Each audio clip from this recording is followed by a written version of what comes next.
Hi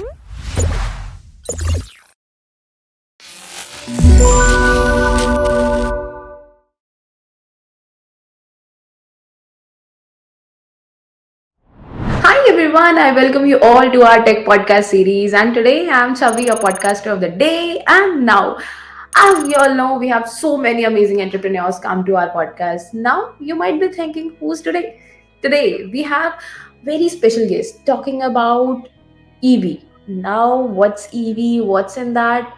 Are we talking about climate change? Are we talking about sustainability? Various questions. Now, okay, let me just welcome Tanvir Singh, who is currently the co-founder at Mooving and has an amazing experience in this field from like a decade. So, I welcome you, Tanvir, in our today's podcast. Thanks a lot. Thank you, Chavi. Great to be here today.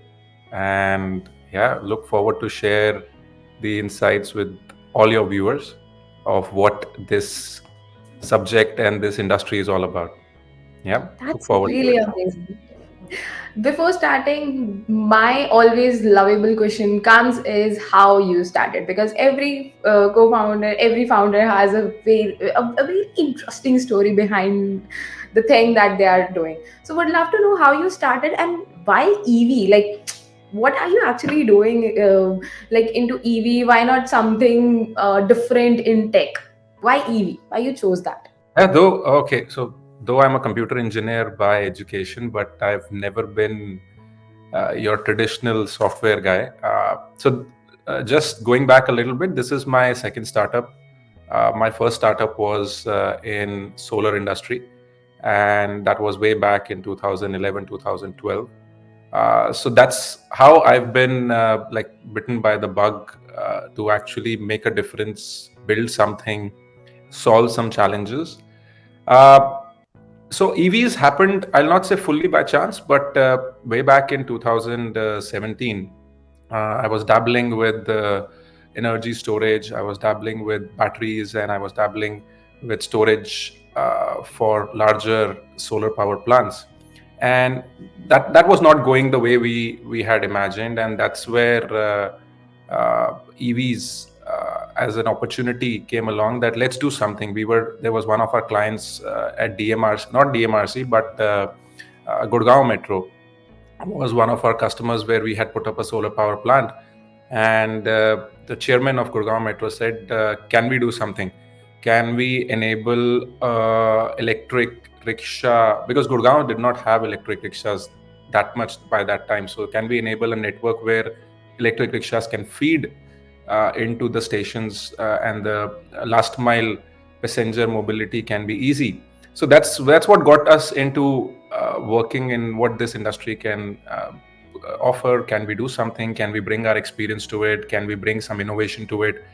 So that's how I entered in this industry, and it's been a roller coaster ride. We started with last mile mobility, last mile logistics in 2017-18. One of the first few people to work with Big Basket and Flipkart in enabling electric mobility, and then moving on to building the infrastructure for electric two-wheelers and electric three-wheelers, which is what we do at Moving, of battery swapping to ensure uninterrupted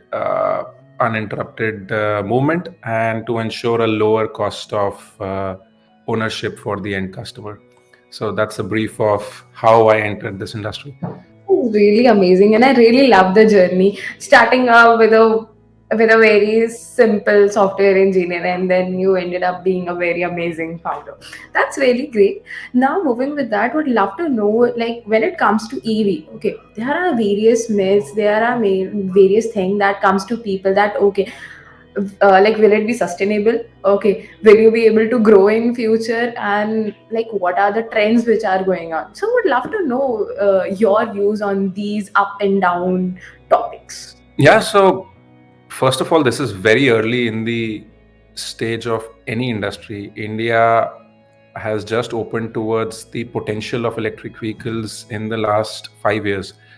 Though going back a little bit, this also I can relate, because when I entered solar industry, that was also very early in the solar industry. So everything is in a flux. Government is figuring out what policies to bring in, state level governments, your Zilla level offices. Everyone is figuring out how to get the registrations done, how to get the paperwork done. Can we give more subsidies? Should we give more subsidies? Supply chain is in a fix. We are highly dependent on everything from abroad, primarily from China, primarily from Taiwan, and any disruption like that happened a couple of years back will hit this industry hard. The same thing was the case back in 2010-11 when I started in solar. So if I relate both the industries, because I was fortunate to uh, be part of these industries from the very beginning. I think this is a trial by fire. We are just starting out, and this is the best time to be in this industry, learn, because you will be given a lot of opportunities to learn, fail, grow, right? And this is a time when actually you are actually not competing a lot with everyone, because you are competing in building something unique, in solving a real challenge. And this time rarely comes, right?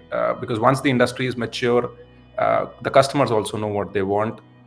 Government is sorted, there are no subsidies, competition is fierce, and you will have two, three, four players dominating the entire market, and then actually challenging the existing players and the biggies of the industry becomes very difficult.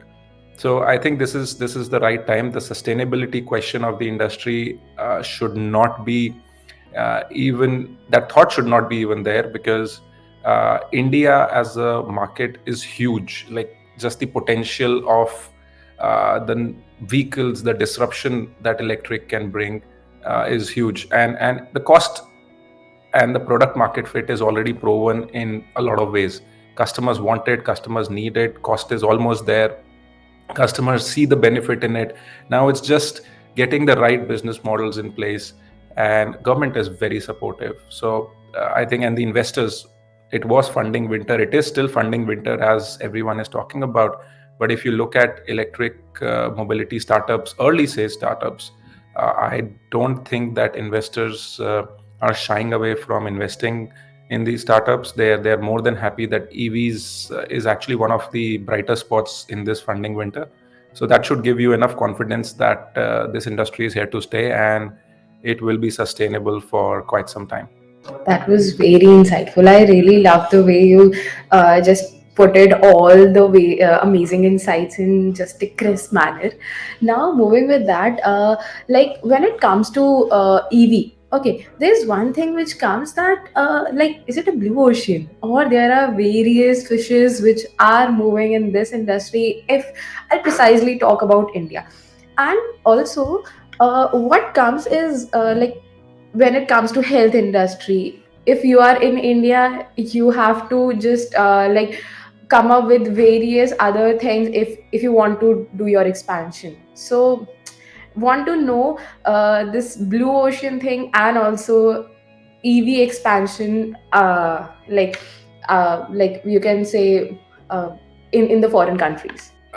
See, whatever work has happened in India till now in the last 5 years, it's a drop in the ocean, right? The number of startups which have come up, and there are quite a few startups which have jumped in this industry, but still, the scale and the enormous complexity that India offers in terms of different consumers, the terms of different states, cities, policies, and the sheer number of people. I'll say that it's still a blue ocean. There are a lot of opportunities still existing, and though there are a lot of startups, but as I said, everyone is figuring out how to crack this market. It's not your standard market. It's not the market where only the biggies will survive. It's not the market where uh, someone with a huge marketing push, they can take over the entire market. It's a market which will be still regional. It's a market which will still uh, innovation and service innovation and customer offering innovation, I think will have a big role to go. uh, I think any startup which is working in India right now might be enticed to look at opportunities internationally. Africa, Europe, both are very different markets, and a lot of startups are actually doing that, because Africa is a little bit behind India in terms of the stage of the industry. Europe is way ahead in terms of the stage of the industry, so it looks good on the resume as far as investors are concerned. But I think as far as we are concerned, the focus, we would like to focus on the Indian market. It's a huge challenge, and the potential is also huge. If we are able to do it right, I don't think so anything can stop us. That's how we see the market. That was amazing. And I also never knew that we can think in a very huge way that in this industry, because again, this industry seems to be very complex, and like, okay, how we are going to do, we don't know. Yeah, so And this is, I think, because it's sorry, I think it's because it's a new industry, and to the end consumer, it looks, but actually, it's actually a simpler industry than the ICE engine, your traditional market. It's a simpler market. It's has a lower entry barrier, but you need to be very clear on your business model, and that's where I think the differentiation will come. that's great. So, what were the challenges that you faced when you started up with this? Because, like, as you're saying, it's simple, but to me, it sounds complex because I don't know how this industry works. So, when you stepped in, what were the challenges which you Yeah, saw? so quite a few actually. Okay, so my last 5 years are divided into two stints. First one was doing electric vehicle logistics way back in 2017, 18, and I think the challenge that time was the industry did not have the right product. Right, everyone was it was more jugaad. Everyone was trying to get something from somewhere, majority from China, and pass it off as a very robust product. But at the end of the day, no one had any idea uh, what rugged use in logistics, where the driver has to drive almost 100 kilometers a day continuously for 30 days a month. What will it do to the vehicle? And there we had a lot of problems. We ended up losing significant amount of money, but that also taught us what not to do, and in the next phase of my experience, what we should be taking care of. And then, so the next phase of experience had different challenges. Now we knew that logistics can work only with certain types of products, and that's where we focused on solving the range issue with the infrastructure of battery swapping. But then the challenge was that there were no vehicles in the market to actually build the infra for it. It's your classic chicken and egg, right? You build the infra for electric rickshaws. Yes, there are millions of your lakhs and lakhs of rickshaws out there, but we also wanted to build it for electric two wheelers, and you don't find that much electric two wheelers. 2019, 2020, there were hardly any sales in the market. So we thought, okay, how do we solve this? So we went into giving the entire vehicle as a subscription, just to seed the market, to ensure that our infrastructure that we are putting has enough utilization. uh, so that, again, as I said, to every challenge there is a solution, but some of these solutions do take you away from your focus, and that's what happened when we started vehicle subscription. It divided our focus, divided our energies. Obviously, the utilization of funds also got divided, and that's another learning. But I think that was the right thing to do at that particular time, to ensure that we learn, we are in good stead when the market picks up. This year and the next 2 years, the market looks very, what do you say, set to boom. And I think the experience that we had facing these challenges will hold us in good stead. That was fabulous, I would say. The challenges faced were really like too much, but yeah, I guess you like handled everything nicely, obviously. Now, moving with that, when I was going through the company, I saw one thing. It's the concept of invest and earn. Would love to know some insights from you, how you come up with this idea and how it actually works, how you can earn something by using these things. Do let me know how. So actually, the challenge with every startup is where do you get the funds from, right? So investors come in and give you a certain valuation, agree or disagree, but equity is always expensive. Our business is a business of owning assets. When we say we are battery as a service provider, we own all the batteries that we put on the market. So as a result, this is the business where we need to raise a lot of debt. Being a startup, raising debt is a huge challenge, right? Because traditional debt is not available to a company which is so young. Your banks, and it becomes all the more difficult when the industry is so new. Banks don't know how to underwrite these assets. Banks don't know what the technology is all about. They don't know whether the technology is matured or not, right? So all these challenges is what we faced over the last 3 4 years. And that's when this concept of invest and earn came along, and a lot of my industry colleagues also jumped on the wagon. Basically, we went to our partners. So we our entire infrastructure on the ground is based on a franchisee network. We have partners who are managing the last mile operations for us, and partners who believe in what we are doing, and they have obviously skin in the game. So we went to these partners. We went to similar other players who were very positive about what is happening in the industry. They've been with us. They've seen electric bikes. They've seen batteries, and they know what it takes to run them, how robust is the product, and they were willing to take a bet. So additional opportunity to them was, come buy these assets, and we will guarantee the use of these assets over a period of time, and we will also give you a return. And these returns are pretty handsome. We are looking at about 20 to 22% returns on the investments that they've made, whereas the risk of running these assets is on us. We are confident of running them because of the platform and the tech that we've built, and they are confident because they worked with us for such a long time. They know what we are capable of, and they're willing to invest money. So the investment in this model starts from as low as ₹1 lakh. We've had partners who've invested as high as, I'll say, 30 40 lakh rupees, and are earning decent returns on the products that they've bought and put on to our platform. Okay, We that pay them was. a monthly. We pay them a monthly fixed. Hmm. What do you say? It's not an EMI, but monthly fixed return, uh, guaranteed over a period of time. That's actually a very nice and a very smart move, I would say, because I totally agree. I was about to ask you that what about the fundraising thing and how you did, but it's nice and it's a very smart move that you played. As a founder, you need to be very much wise about taking the decision, obviously, when it comes to money. That was nice. And I would be very happy to conclude this podcast with few advice from your side. Whosoever wants to step into this industry, what would be the top three advice or tips that you want to give to him or her?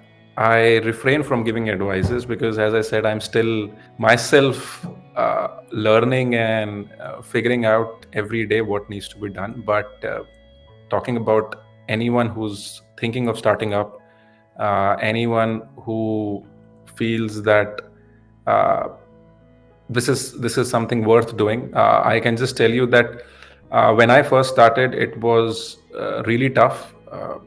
As a founder, as it is very difficult to uh, it's difficult. It's a lot of challenges, and I was always the last one to get paid, and a lot of years I did not even pay myself because salaries of my employees and everyone were important. But it is a trial by fire, and once you are on the other side, it is highly rewarding. um, there is no right age to start up. So it's best if you are able to do something early in the years, and the chances of failure early are obviously high, but at the end of the day the risk is much lower. And as you mature, whatever learnings you've got, they will somewhere down the line help you to actually build a successful startup. So I think one of the clear tips is start early, fail fast, which everyone says, and don't worry that things are not working out. There are a lot of people like me out there who are willing to lend a hand, willing to mentor, willing to share experiences. Be open to learn from their experiences. uh, ask for help. As I said, initial years I was very reluctant to ask for help because the ecosystem uh, was, especially wherever I was in Delhi NCR, the ecosystem was not that much there, or I was not part of that kind of a network. But today, I think the ecosystem is there. People are willing to lend a hand. People are willing to help. People are willing to uh, like just get you into the network, right, where you can, and if you're good, if you are good at what you're doing, you will surely thrive. These are the three things I can say to any founder or any young guy who's looking to start up. That was fabulous and insightful at the same time. Thank you so much, Tanveer, for joining in today. It was great having you. And I have also dropped Tanveer's socials in the description below. You can just check that out and do connect with him. And looking forward to some amazing things in future with moving super soon. Thanks a lot, Chavi. Thank you for having me. It was really interesting. And yeah, if any of you need any help, or if I can be of any help, do touch base and let's connect. Thank you.